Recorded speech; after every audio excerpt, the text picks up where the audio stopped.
Hello, and welcome to this tutorial. Today, we're going to show you how to use the upload zone, including when and how to use it effectively. An upload zone is a space where you can add a custom element. Customers can click on this zone to add elements such as images, text, or designs. Each upload zone is designed to hold only one element. Clipping masking turns on automatically, ensuring that whatever you add stays within the designated area. You can use bitmap images or SVG images for the upload zone. The advantage of using an SVG is that the shape of the SVG acts as a clipping mask. This feature allows you to create a design area with complex shapes, helping you visualize how your design will look. In this video, we'll explore both image options for the upload zone. Let's begin by creating an upload zone with a bitmap image. You can only set up an upload zone in the Product Builder backend. Simply click the Upload Zone button to add a new upload zone to the canvas. Start by giving your upload zone a title, and choose an image to act as a placeholder for the upload zone.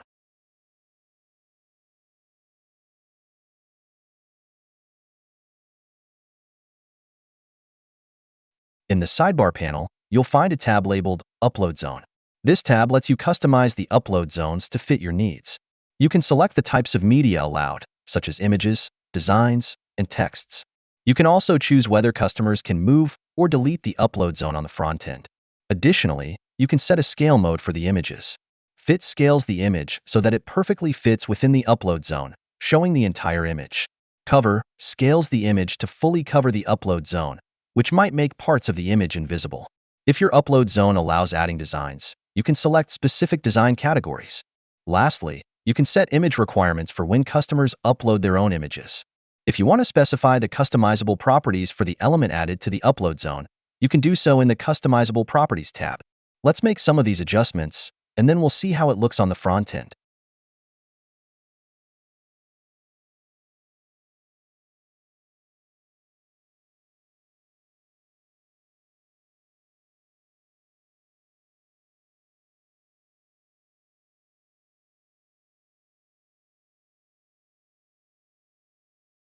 Now, let's create an upload zone using an SVG image as the placeholder. The process is the same as when adding an upload zone with a bitmap image.